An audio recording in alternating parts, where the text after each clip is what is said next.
Lewis Hamilton announces his immediate signing with Red Bull after being fired by Ferrari. This is probably the first time you're hearing this news, so sit back, relax, and listen until the end. This video is for you. Subscribe just to stay tuned for the Formula One news no one else explains to you. What was once envisioned as a legendary farewell season has morphed into a spectacular implosion at Mercedes, and the Formula One world is holding its breath as Lewis Hamilton's next move now points, almost unbelievably, toward Red Bull Racing. The behind-the-scenes reality of this seismic shift is far from the polished press releases and pre-race smiles. According to a constellation of highly placed sources within the paddock, Hamilton's departure was not a dignified mutual decision. It was a brutal, unexpected ejection masked by corporate language and careful PR maneuvering. The sense of betrayal is not just professional, it's deeply personal, with insiders describing an atmosphere of Cold War-level hostility inside the Mercedes garage as early as Imola. The timeline of events suggests that the rupture had been festering for months, hidden beneath the surface by Hamilton's stoic public demeanor and the team's carefully rehearsed unity. But everything began to unravel shortly after the Saudi Arabian Grand Prix, where Hamilton reportedly confronted key engineering staff over what he described as strategic sabotage involving tire strategy and undercut calls. His frustrations, once shared privately in debriefs, began spilling into coded radio messages and increasingly sharp media comments. By the time the paddock arrived in Miami, tensions had reached a boiling point. Mercedes' decision to enforce the obscure performance and cultural misalignment clause from Hamilton's 2023 contract extension didn't just shock fans, it shocked Hamilton himself. Eyewitnesses inside the Mercedes motorhome describe a surreal scene during that fateful Friday in Miami. Hamilton, dressed in his black team kit and surrounded by legal counsel and executives, was handed a printed document and told, in what was described as an emotionless tone, that his contract would be terminated effective post-summer break. There was no opportunity for negotiation, no chance to argue. Toto Wolff, usually the anchor in turbulent moments, was conspicuously silent. Sources suggest that Wolff himself was not the architect of the move, but rather a reluctant participant under immense pressure from Mercedes' upper management in Stuttgart, who have grown increasingly critical of Hamilton's growing involvement in social activism, his external business ventures, and his brand-first, team-second philosophy. What followed that meeting was a scene straight out of a Netflix drama. Hamilton left the motorhome without uttering a single word, flanked by his assistant Angela Cullen and his personal security. He skipped the scheduled technical debrief, ignored media obligations, and flew back to Monaco before Saturday's qualifying. The official line from the team was unwellness. But those close to Hamilton knew better. He was not ill. He was enraged, blindsided, and betrayed by the very team he had helped to dominate the sport for almost a decade. Subscribe just to stay tuned for the Formula One news no one else explains to you. In the days that followed, Red Bull Racing, led by an opportunistic Christian Horner, made a stunning behind-the-scenes offer. While Max Verstappen was already under contract, internal divisions between the Dutchman and team advisor Helmut Marko had opened a narrow window for negotiation. Horner, sensing Mercedes' internal chaos, reportedly flew to Monaco for a secret dinner with Hamilton and his lawyers at a private villa overlooking the harbor. What was discussed during that meeting is still under lock and key, but whispers indicate that Red Bull offered something even Mercedes never could: a car tailored to his driving style, full freedom over media and brand representation, and a guaranteed leadership role in shaping the 2026 regulations under the Red Bull powertrains banner. The F1 paddock, while used to drama, has never seen a defection of this magnitude. Red Bull mechanics have already been briefed to prepare for a high-profile mid-season integration, while Verstappen's camp has reportedly requested clarity on future roles, indicating tension at the prospect of sharing the spotlight with a seven-time world champion. The idea of Hamilton and Verstappen sharing a garage, just 3 years after their infamous 2021 title battle, is enough to send shockwaves through the sport. Yet, insiders suggest that Red Bull's long-term goal is to pair them briefly in 2025 before pivoting fully to Hamilton as Verstappen evaluates offers from Ferrari and Audi for 2026. Meanwhile, inside Mercedes, the atmosphere is described as toxic beyond belief. George Russell, once seen as Hamilton's natural heir, has been uncomfortably quiet. Some believe he was kept in the loop about Hamilton's termination before it happened, while others say he's caught in the political crossfire between Wolff and the Mercedes board. Engineers who have worked with Hamilton for years now face uncertainty, with several reportedly applying for roles at Aston Martin and even Haas, citing a loss of faith in the team's leadership. Sponsors, too, are growing nervous. Petronas, a longtime Hamilton backer, is said to be reviewing its contract extension, and IWC Schaffhausen has already begun pulling collaborative content featuring Hamilton from their upcoming campaigns. Subscribe just to stay tuned for the Formula One news no one else explains to you. The emotional impact on Hamilton is not to be underestimated. Those closest to him say he is hardened but focused, driven not by revenge but by an overwhelming desire to prove he was never the problem. His training regimen has intensified, his social media presence has become more cryptic, and his inner circle has shrunk dramatically. In recent weeks, he's even been spotted in secret simulator sessions at Red Bull's Milton Keynes facility, entering via private underground access points designed to avoid detection by media and rival teams. No official statement has been released as of yet. But in the paddock, everyone knows the announcement is coming. The timing is now a matter of strategy, whether Red Bull chooses to unveil the bombshell before Silverstone, turning the British Grand Prix into a homecoming of Shakespearean proportions, or whether they wait for the summer break to avoid triggering legal challenges from Mercedes. Whichever path they choose, one thing is certain: this isn't just a transfer. This is a generational betrayal, a masterstroke of opportunism, and the beginning of a new era in Formula One. And for Lewis Hamilton, it's no longer about titles. It's about legacy. It's about rewriting the end of a story that others tried to finish without him. Back in the Red Bull hospitality unit, hidden behind a frosted glass door that had suddenly become the epicenter of the paddock's most electrifying rumor, Christian Horner stood pacing with a rare intensity. His demeanor, often poised and calculated, was now quietly electric. He knew what was happening. He had known for weeks. While the world was still digesting the shockwaves of Lewis Hamilton's departure from Mercedes and his alleged commitment to Ferrari, Horner was operating 3 steps ahead. Multiple sources from within Red Bull's inner sanctum later confirmed that as early as the Azerbaijan Grand Prix, he had summoned the legal team and instructed them to begin drafting a provisional offer. This wasn't mere curiosity. This was strategy. Horner had sensed blood in the water long before the rest of the paddock noticed the first ripple.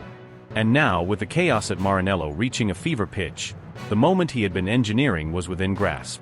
Horner wasn't acting on impulse. He had maintained an open channel with Hamilton's longtime manager, Penny Tho, for months. Ostensibly innocent check-ins had escalated into pointed discussions. They had shared more than pleasantries in Bahrain, more than speculation in Australia. There had been actual outlines, numbers, performance clauses, and even branding rights. By the time the Miami paddock descended into an unofficial state of civil war, Hamilton's name was already encrypted in a confidential Red Bull document stored on a secure server, listed not just as a possible acquisition, but under a file code used only for Tier 1 operations. A senior source inside Red Bull's legal team described it bluntly: "We weren't hoping. We were preparing. It was real." And that night, following one of the most emotionally volatile race weekends in recent memory, Horner made the call. Not to Penny Tho. Not to Mercedes. Directly to Hamilton. His voice, reportedly calm and grounded, carried a message that had been rehearsed, revised, and sharpened. "Lewis, if you're not walking into Ferrari with both feet, don't walk in at all. You already know what we've built here. The door's not just open, it's been held open for you." Meanwhile, across the Atlantic in Maranello, Fred Vasseur was unraveling. The Ferrari team principal, who had staked much of his long-term credibility on bringing Hamilton into the Scarlet Fold, was watching his dream disintegrate in real time. The internal drama at Ferrari had escalated to critical levels. Key personnel from the technical department had either resigned or threatened to walk. Aerodynamics development had been stifled by internal disagreements between legacy engineers and new hires brought in under Vasseur's restructuring plan. There were rumors, no longer whispers but aggressive, heated conversations, about a power struggle involving Benedetto Vigna, Ferrari's CEO, who had allegedly attempted to override certain technical directions Vasseur had approved. Hamilton, who had agreed to the Ferrari deal under the impression that he would be joining a revitalized, forward-thinking powerhouse, now found himself staring into a storm of conflicting ambitions and managerial uncertainty.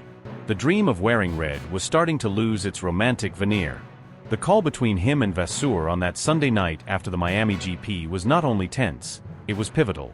A transcript leaked via a private intermediary in the F1 journalists' circle made it clear just how fragile the situation had become. The call began with Vasseur trying to maintain a sense of calm, as if by sheer tone he could preserve the crumbling foundations. "Vasseur, Lewis, I need you to trust me. This project is real. We're restructuring for you. Everything we promised, it's still happening. We're just realigning. But Hamilton, ever the veteran of political storms, didn't flinch. Hamilton, Fred, I don't doubt the project. I doubt the stability. I left Mercedes because of chaos. I can't walk into more of it. There was a pause, long enough, according to someone in the room with Vasseur, that Fred physically turned away from the speakerphone, momentarily pressing a hand to his forehead before continuing. Vasseur, but Red Bull? You're really thinking about that? And then came the sentence that no one in Maranello was ready to hear. No hesitation, no stammer, just a clean, precise dagger. Hamilton, it's not thinking anymore. It's moving. Those 6 words detonated across the Ferrari organization like a silent bomb. Within 24 hours, internal Ferrari Slack channels saw a spike in encrypted communications. A senior strategy advisor requested emergency meetings with both Vasseur and Vigna.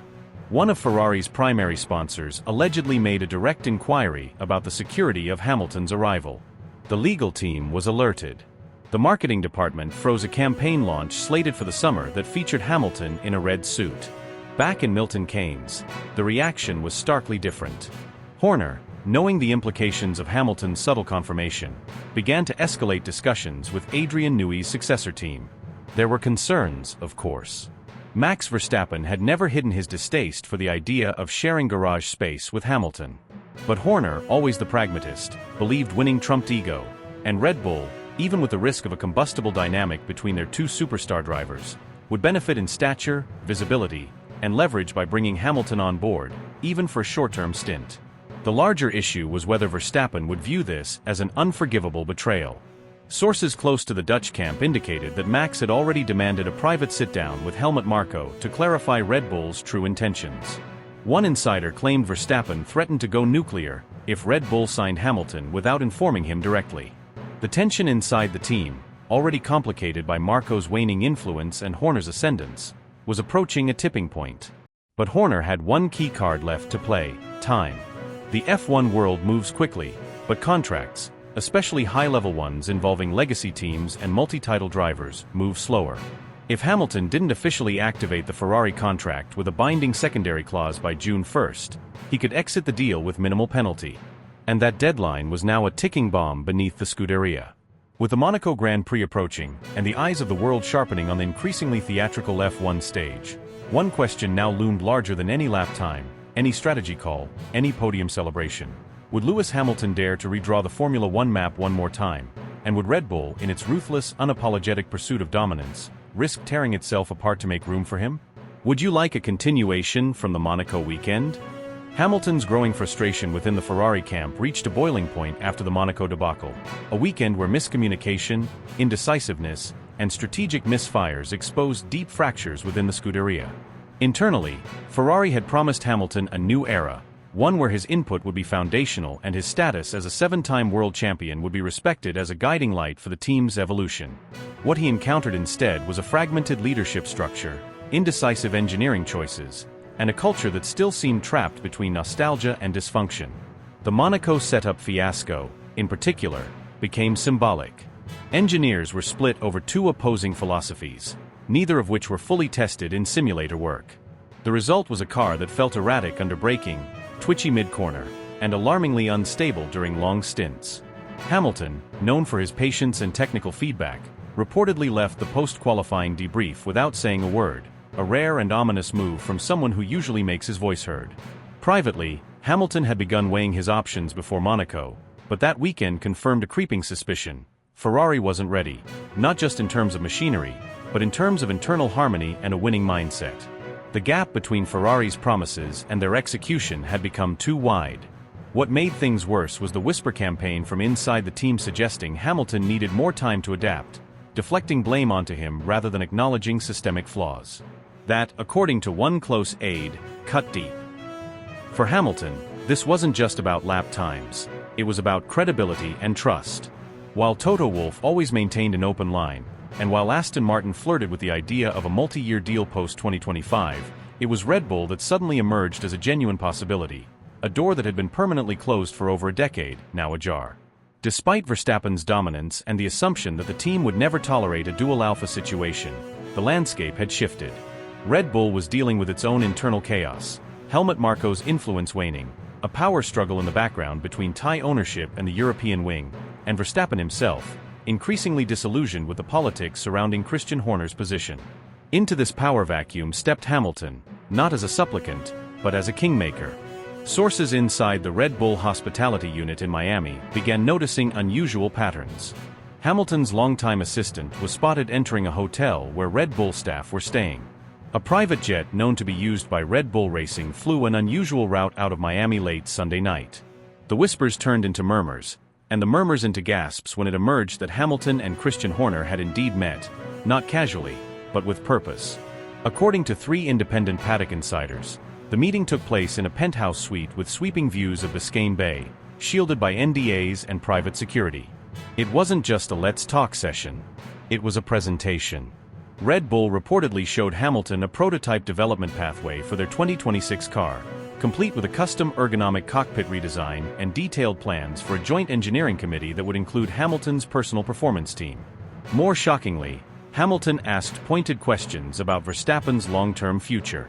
Not out of malice, but out of pragmatism. The deal would only work, he argued, if Red Bull could guarantee him a genuine shot at the title, free from intra-team sabotage or preference politics. Horner, ever the strategist, didn't say yes. But he didn't say no either. The silence, sources say, was telling. There was talk of a transitional year in 2025, followed by a full push for 2026 under the new regulations. Hamilton, it seemed, wasn't just looking for a fast car. He was looking for influence, clarity, and, above all, respect. Back in Maranello, the fallout was immediate. Leclerc, who had carefully moderated his tone since the Hamilton signing, found himself at a crossroads. Privately, he had been told he would remain Ferrari's cornerstone. The marketing team continued to center campaigns around his monegasque roots, and the engineering team often deferred to his feedback in tight scenarios. Hamilton's arrival was supposed to be a catalyst for success, not a threat to Leclerc's authority. But now, with Hamilton seemingly cooling toward Ferrari, Leclerc felt blindsided and betrayed. His off-mic quote to a group of Italian reporters captured the sentiment perfectly. If Lewis is going to Red Bull, then this isn't about legacy anymore. It's a war. Though Leclerc quickly tried to walk back the comment, labeling it a misunderstanding, those inside the Scuderia said the damage was already done. The trust between the two star drivers, which never had time to fully develop, had now crumbled into suspicion and cold distance. Leclerc had hoped to learn from Hamilton, to grow alongside him. Instead, he felt abandoned. One engineer confided that team meetings between the two had become awkwardly transactional, with little eye contact and even less collaboration. Even more telling was John Elkann's absence from Ferrari's debriefs after Miami. The chairman, who had personally courted Hamilton with a vision of a Schumacher-like resurrection, was said to be disappointed but not surprised. There is growing speculation that Hamilton's team had never fully committed to the Ferrari long-term vision and that their agreement, while signed, contained exit clauses based on technical performance thresholds and executive turnover. Meanwhile, within Red Bull, the implications of a Hamilton arrival were seismic. Verstappen, though publicly calm, has been increasingly vocal in private about the direction of the team. The Dutch driver, loyal to his inner circle and extremely sensitive to power shifts, reportedly told Confidence that a Hamilton deal would be an act of betrayal. His father, Jos Verstappen, was even more blunt, telling a Dutch outlet in a background interview that Christian knows what that would mean. While not a threat per se, the message was unmistakable. Verstappen would not play second fiddle, not to anyone. And yet, Horner seems undeterred. The idea of pairing the sport's most dominant current driver with its most decorated veteran is not without precedent. The media attention, the sponsor interest, and the potential for a cinematic redemption arc are simply too tempting. Hamilton in Red Bull colors would redefine the F1 landscape, the ultimate symbol of rivalry turned alliance. And if Verstappen walks? Well, some at Red Bull are already gaming out scenarios, including a shock pursuit of Lando Norris or even a blockbuster move for Leclerc should Ferrari implode further. For now, everything remains in flux. Hamilton continues to race in scarlet, but with every quiet word, every silent debrief, every half-smile on the grid, the paddock senses the truth. This story is far from over. Something seismic is coming. And when it does, it won't just reshape the driver market. It might reshape the very soul of Formula One. I want you in this car, Lewis. But you have to be ready for the spotlight, for the tension, for the battles. I've lived in it since I was 13. This will shake the sport. Are you sure? I'm done being polite. Let's shake it. Those weren't just words exchanged in a dimly lit office on the upper floors of Red Bull's Milton Keynes headquarters. They were detonations, tremors sent rippling through the very foundations of modern Formula One. Behind locked doors, deep within the concrete walls of the team's nerve center, Christian Horner and Lewis Hamilton were not just negotiating a contract. They were engineering a seismic shift, plotting an explosion that would shatter norms, rupture alliances, and ignite the most explosive rivalry this sport has ever seen. According to high-level sources embedded within the F1 ecosystem, the agreement between Red Bull Racing and Lewis Hamilton is no longer a mere rumor. It's a legally binding inevitability, crawling through its final stages of contractual fine-tuning. Hamilton's legal team, backed by heavyweight sports lawyers with deep ties to Liberty Media and the FIA, is not just demanding driver equality, they are demanding a revolution. They are carving out clauses that challenge the very DNA of how Red Bull operates. No second driver status. No data barriers. No veto power from Verstappen's side of the garage. Full equality in development. Race strategy autonomy. Creative control over how media portrays intra-team tension. Every detail is being etched with scalpel-like precision. And Horner, surprisingly, is bending. Sources say he's offering more than anyone expected. Personal sponsors, which were a sticking point in the 2021 failed negotiations, are now being welcomed with open arms. Hamilton would be allowed to display his own branding, even in areas of the car that traditionally belonged to Red Bull's tightly packaged commercial framework. A customized helmet design, side activations, and even a unique line of Hamilton x Red Bull merchandise are all reportedly on the table. This isn't just a driver switch. This is a brand war. And Hamilton is walking into Red Bull not as a recruit, but as a joint venture partner with his own empire in tow. Meanwhile, Max Verstappen, the king of the Red Bull castle, remains in the dark. Yes, the rumors have reached him. But insiders insist that Max was not officially informed prior to the final legal process being set in motion. And now, in the paddocks of Imola and the corridors of Monaco, an eerie tension has gripped the Verstappen camp. His father, Jos, has reportedly expressed fury behind closed doors, calling the move a betrayal dressed as ambition. Red Bull engineers loyal to Max are caught in limbo, whispering concerns about divided loyalties, two feedback loops, and a war for control of the steering wheel itself. Some suggest Max may now invoke a performance clause buried deep within his contract, one that allows for a graceful exit should specific competitive conditions not be met. Others believe he will stay and fight, not out of loyalty, but to annihilate the one man who ever dared match him wheel to wheel. If Hamilton walks through those Red Bull doors, this will not be a partnership. It will be a cold war fought in tenths of a second, in chassis tweaks, in DRS zones, in pit strategy mind games. A multi-billion-dollar arms race between two drivers whose very identities are forged in fire and fury. Elsewhere in the F1 universe, panic is beginning to spread. At Mercedes, silence has turned from awkward to deafening. Toto Wolff, once seen as Hamilton's spiritual brother-in-arms, is reportedly livid, not just about the betrayal, but about the optics. The man he defended through every storm, who he stood by during the Abu Dhabi debacle, has chosen to walk into the arms of his fiercest rival. And now Wolff is left with a talent void, a leadership vacuum, and a sponsor base demanding answers. Internally, crisis meetings have already begun. One senior figure was quoted as saying, "We never thought he'd actually do it." Over at McLaren, Ferrari, Aston Martin, and even Audi, team principals are rallying in near panic.